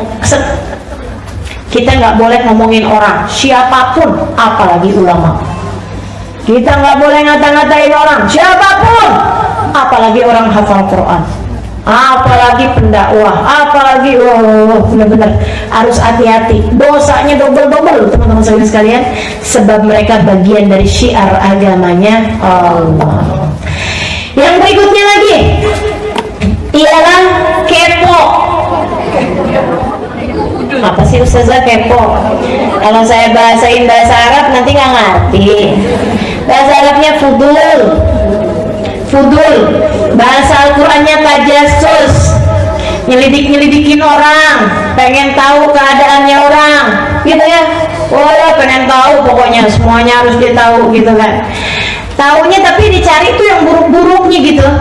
Kalau kita cari tahu keadaannya Nabi Muhammad untuk kita kemudian mengikuti jalan hidup beliau, kita cari tahu keadaan seorang ulama untuk kita ikuti jalan hidup beliau, itu nggak jadi masalah. Kita cari tahu gitu kan, kalau ini gimana, kalau bergaul orang kayak gimana gitu ya. Kita pengen jadikan beliau sebagai suri tauladan gitu, itu nggak jadi masalah gitu, nggak jadi masalah. Saya cari tahu kok guru saya misalnya gitu lagi perlu apa, untuk saya mungkin bisa saya bantuin, untuk saya mungkin bisa beliin kayak gitu loh, itu nggak jadi masalah gitu. Tapi kalau misalnya iya ampun amit-amitnya, tuh yang hati-hati.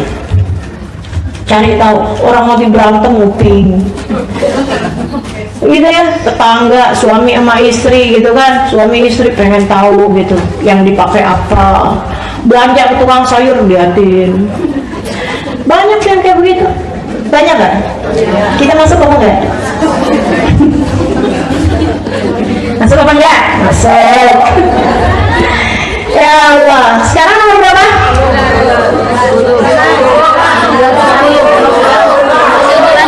Ini ada hilafiyah ulama gini. Iya, jangan kepo itu kan. Tadi ya. Nomor berapa? 9. Sekarang 10. Oke, ya. Sekarang 10. Hindari perdebatan. Perdebatan, saudara sekalian, itu dosa yang luar biasa. Katanya Nabi Muhammad SAW, "Man taraka wa muhik wa huwa mubtil, banallahu lahu baitan fi rabbil jannah. Man taraka wa huwa muhik, banallahu lahu baitan fi wasatil jannah." Wa 'alal jannah ya Rasulullah liman hasun akhlaquh. Kata Nabi Muhammad, siapa yang meninggalkan perdebatan padahal dia benar, padahal dia salah, dia emang keliru, dia nggak ngerti ilmunya, dia nggak paham, gitu ya.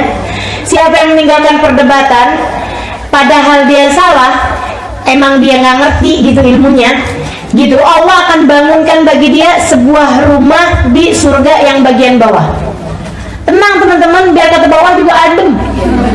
Surga mah enak, biar kata bawah juga ya. Wa man taraka Allahu muhik, siapa yang meninggalkan perdebatan padahal dia benar, padahal dia tahu kebenarannya, dia faham dalilnya, dia faham, Allah bangunkan baginya rumah di surga yang bagian tengah. Surga yang atas buat siapa Rasul? Kata Nabi, buat orang yang bagus akhlaknya, nggak kepikir buat berdebat sama sekali. Gitu. Jadi teman-teman sekalian, ketemu orang debatin urusan masalah tahlil, debatin urusan masalah apalagi yang banyak diajakin perdebatan, iya, maulid, maulid, berlebih-lebihan menabi begini begitu, rasanya tuh kayak gatel gitu ya. Kamar mandi mana sih? Kita tinggalin aja. Allah akan bangunkan bagi kita sebuah rumah di surga bagian bawah. Kalau kita nggak ngerti ilmunya, kalau kita tahu ilmunya tapi kita tinggalin, karena teman-teman sekalian, apa bedanya perdebatan dengan orang cari tahu? Kalau orang cari tahu nyari kebenaran, tapi orang kalau berdebat nyari pembenaran, nyari kemenangan. Bedakan, gitu ya. Kalau orang nanya di majelis kayak gini, nyari kebenaran, nyari kebenaran. Ustazah, apa hukumnya maulid? Dari mana dalilnya maulid? Itu namanya orang nyari kebenaran. Tapi kalau misalnya, Ustazah ngapain sih bikin maulid?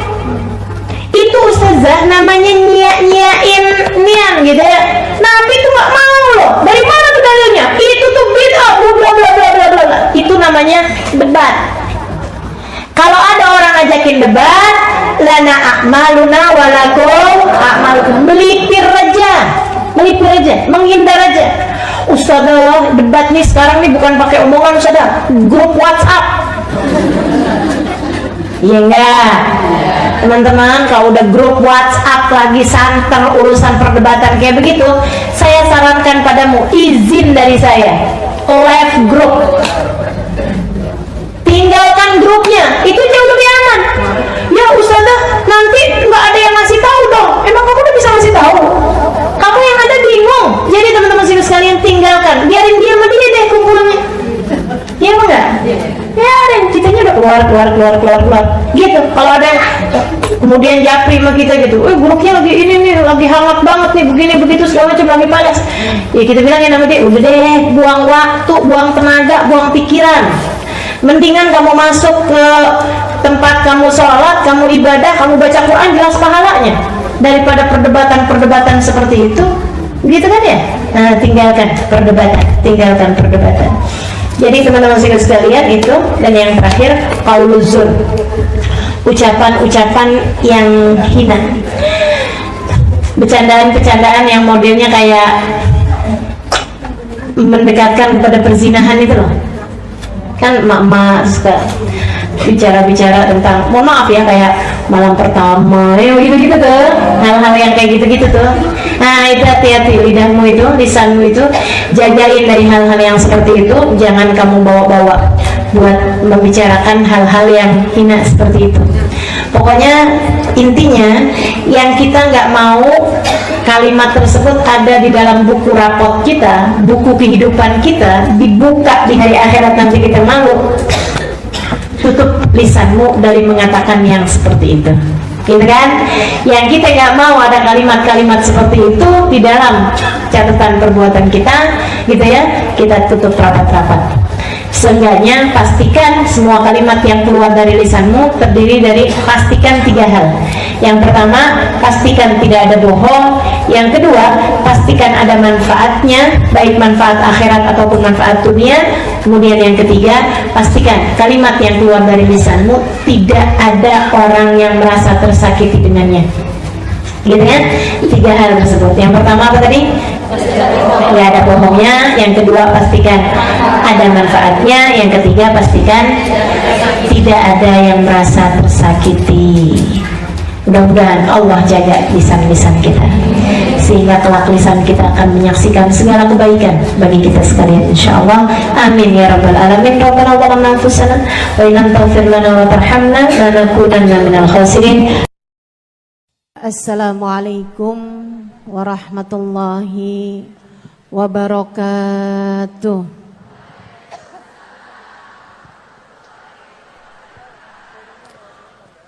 Alhamdulillah, wassalatu wassalamu ala rasulillah Muhammad ibn Abdillah wa ala alihi wa sahbihi wa man wala. Subhanaka la ilma lana illa ma 'allamtana innaka antal alimul hakim. Rabbi shrah li sadri wa yassir li amri wahlul 'uqdatan min lisani yafqahu qawli. Amma ba'du.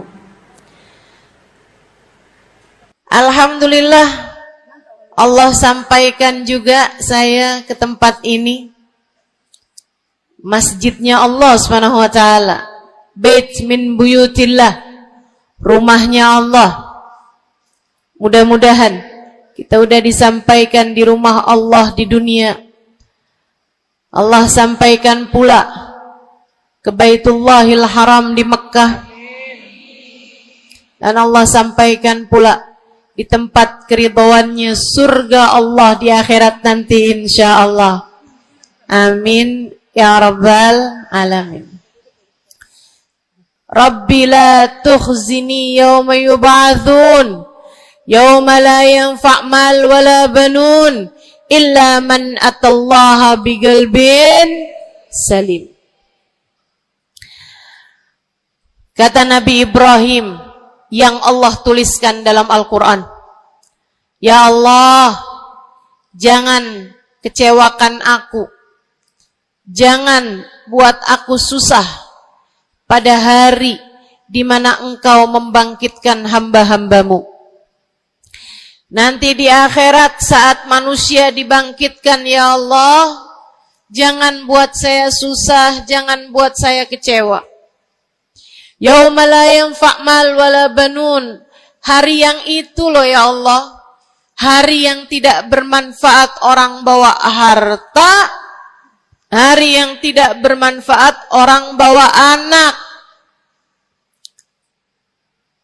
Yang bermanfaat hanyalah orang yang datang pada Allah biqalbin salim, dengan membawa hati yang selamat.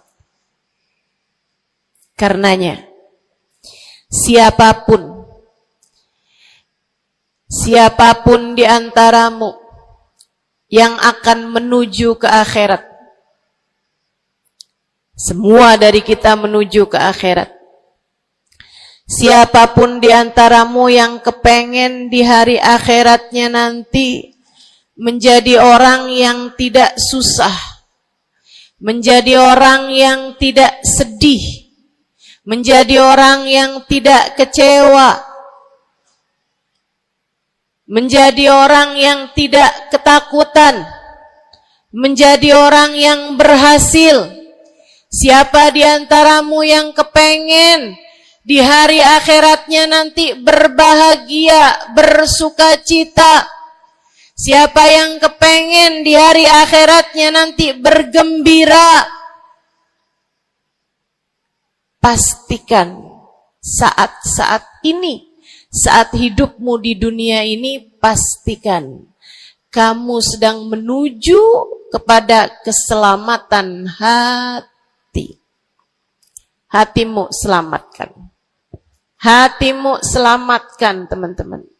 Hatimu selamatkan.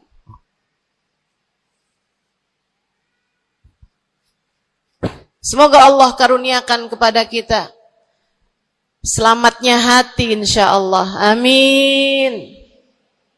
Semoga Allah menyelamatkan hati kita semua. Semoga Allah menyelamatkan hati kita semua. Nabi kita Muhammad menyebutkan dalam salah satu hadisnya, ala inna fil jasadi mudghah, idza salahat salahal jasad kulluh, wa idza fasadat fasadal jasad kulluh. Ala wahiyal qalbu. Kata Nabi, ketahuilah sungguhnya dalam diri manusia terdapat segumpal darah. Apabila ia bagus, ia selamat, ia bersih, selamatlah seluruh anggota tubuhnya. Apabila ia rusak, ia hancur, ia gelap, ia mati, maka hancur pulalah seluruh anggota tubuhnya. Ala wahiyal qalbu, ketahuilah segumpal darah tersebut bernama hati. Maka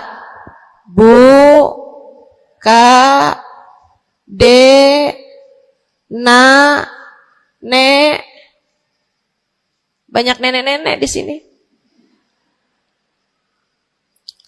Saya sampaikan padamu pesan dari hati saya yang terdalam. Berhati-hatilah dengan hati. Yang hati-hati sama hati. Apa yang ada di dalamnya? Coba silahkan. Silahkan kamu pikirkan nih kondisi hati saya ini kayak apa. Kita kalau badan lebih gampang ngerasainnya. Saya kalau ditanya, Ustazah lagi sakit? Iya.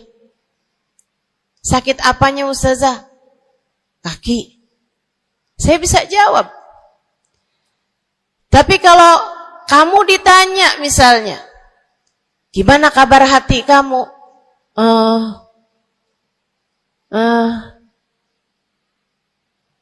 Gimana kabar hatimu? Sehatkah? Sakitkah? Atau bahkan sakaratul maut? Hatimu bercahayakah? Gelapkah? Atau bahkan mati? Bagaimana kabar hatimu, teman-teman? Bagaimana kabar hatimu? Innallaha la yanzur, kata Nabi Muhammad dalam hadis yang lain.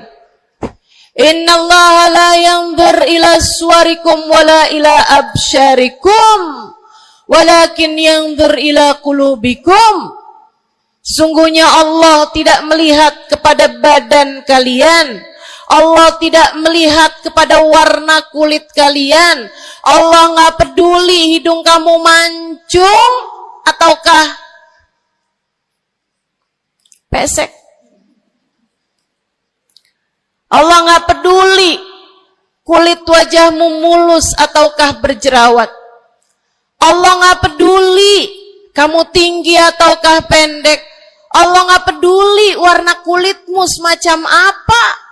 Yang Allah Subhanahu wa taala lihat, yang Allah Subhanahu wa taala perhatikan adalah hatimu. Adakah ia mulus? Adakah ia penuh dengan penyakit-penyakit? Yang Allah pandang darimu adalah hatimu. Nih, sekarang saat kamu duduk sama rata di tempat ini, teman-teman. Meskipun ada yang lebih tinggi, ada yang lebih rendah, tapi kita duduk nih sama-sama di tempat ini nih. Nilaimu di mata Allah bukan seberapa dekat jarak antaramu dengan saya. Nilaimu di mata Allah bahkan bukan bergantung dari jam berapa kamu datang. Ketika kamu sama rata duduk di tempat ini, yang Allah pandang darimu adalah hatimu sedang berada di manakah saat ini. Yang duduk di tempat ini sembari mikirin ntar pulang enaknya makan apa ya.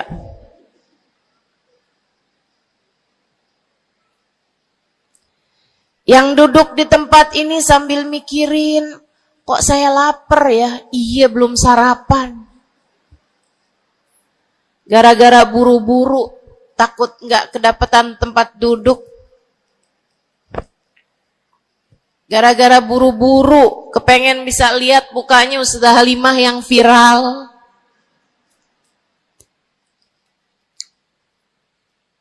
Hatimu. Allah melihat darimu, nilaimu di hadapan Allah. Nilaimu di hadapan Allah saat ini bukan bergantung dari seberapa awal kamu datang, bukan bergantung pada hal-hal yang lainnya, akan tetapi yang Allah lihat darimu adalah hatimu. Adakah Allah di dalamnya? Adakah Allah di dalamnya? Adakah Allah di dalamnya? Pun demikian dengan kamu saat sholat, pun demikian saat kamu sedang sedekah. Semuanya masalah hati, teman-teman. Semua masalah hati. Kata guru saya Sayyidil Habib Umar bin Hafid, al-madar kullal madar fi salahil gulub. Urusan segala urusan, sumber segala macam urusan, dasar segala macam urusan ada pada bagusnya hati. Kalau udah hatinya bagus, bagus semuanya. Kalau udah hatinya busuk, busuklah semuanya. Semoga Allah selamatkan kita dari busuknya hati. Semoga Allah selamatkan kita dari busuknya hati. Amin ya rabbal alamin. Dunia, akhirat, masalah semuanya ada pada hati. Karenanya yuk kita bahas gimana sih caranya nyelamatin hati. Yang pertama, kalau kamu pengen tahu caranya nyelamatin hatimu, yang pertama,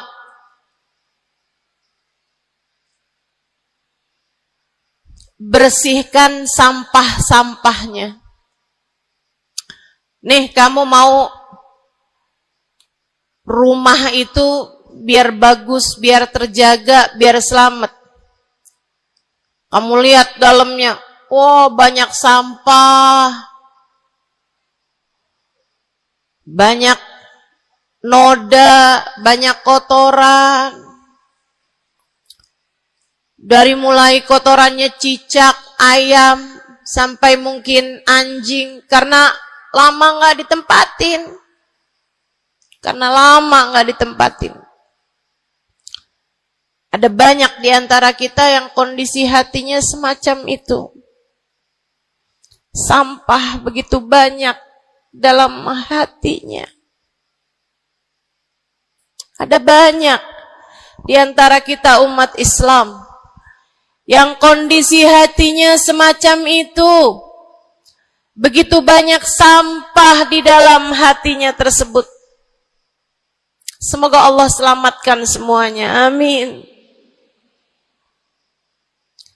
Maka hal pertama, kalau kamu kepengen punya hati yang selamat, yang nomor satu adalah bersihkan hatimu dari semua sampahnya, keluarin. Apa sampahnya hati? Dosa-dosa yang telah kamu lakukan. Idza aznabal abd nakat fi qalbihi nuqtah sauda. Kata baginda kita Nabi besar Muhammad, idza aznabal abd, ketika seorang hamba mengerjakan dosa, tertorehlah di dalam hatinya satu titik hitam. Sampahnya hati. Kamu tiap kali bikin dosa, dosa apa aja? Bukan hanya dosa besar, zina, bukan hanya dosa besar, minum minuman keras atau narkoba, bukan hanya dosa besar, judi atau riba, bukan hanya dosa-dosa besar. Kalau itu titik hitam yang sangat besar tertoreh di dalam hatimu itu.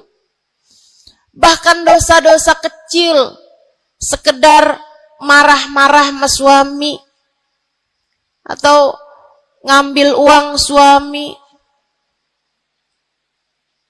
Gimana? Pernah? Rezeki istri solehah ustazah. Lagi mau nyuci, kelihatan, alhamdulillah. Emang haram ya ustazah? Ya haram, bukan punya kamu. Kan katanya ada hak istri dalam harta suami. Iya betul kalau dia kasih. Kalau dia kasih, kalau nggak kasih, nggak halal juga. Bahkan dosa-dosa kecil, seperti melihat tetangga, terus kamu bilang, ya ampun, cakep banget ya. Nyesel saya nggak kawin sama dia.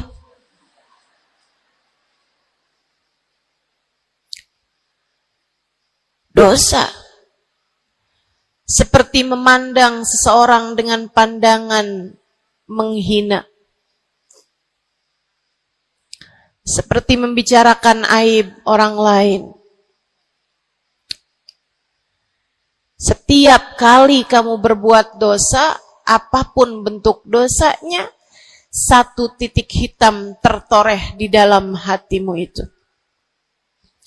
Ini istighfar wa tab. Musih, kalau dia beristighfar, kalau dia bertaubat, dihapuslah titik hitam tersebut. Wa illa, kalau enggak, ya tetap aja ada. Kamu bikin dosa lagi, bikin dosa lagi, bikin dosa lagi, bikin dosa lagi. Enggak pernah istighfar, enggak pernah memperbaiki diri. Aurat tidak kamu tutup dengan baik. Sehingga akhirnya setiap kali kamu keluar dilihat oleh laki-laki yang bukan mahrammu. Satu titik hitam, satu titik hitam, satu titik hitam. Sampai terkadang hati seseorang dipenuhi dengan titik-titik hitam. Hatinya menjadi legam. Hatinya menjadi penuh dengan titik-titik hitam. Semakin bertambah lagi, semakin bertambah lagi, jadilah karat. Jadilah karat. Kalau udah jadi karat, na'udzubillah.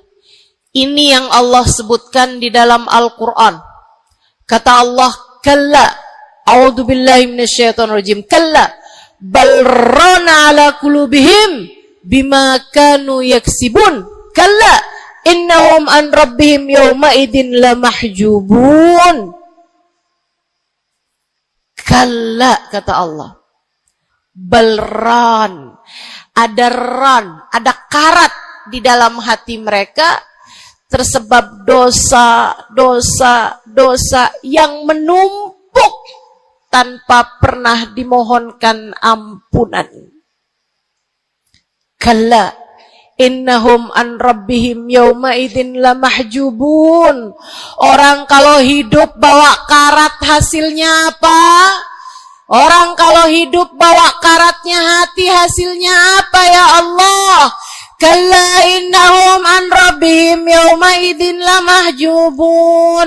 Orang yang hatinya punya karat, pada hari tersebut ia akan terhalang dari Allah Tuhannya. Guru saya Sayyidil Habib Umar bin Hafid menyampaikan tafsir mengenai ayat ini. Kata Habib Umar bin Hafid, tidak mati dengan membawa iman. Orang yang hatinya penuh dengan karat, apabila datang ajal menjemput, iman terkeluar, tercerabut dari dalam hatinya, hingga ia pun mati, keluar dari atas muka bumi ini dengan tanpa membawa iman Islam.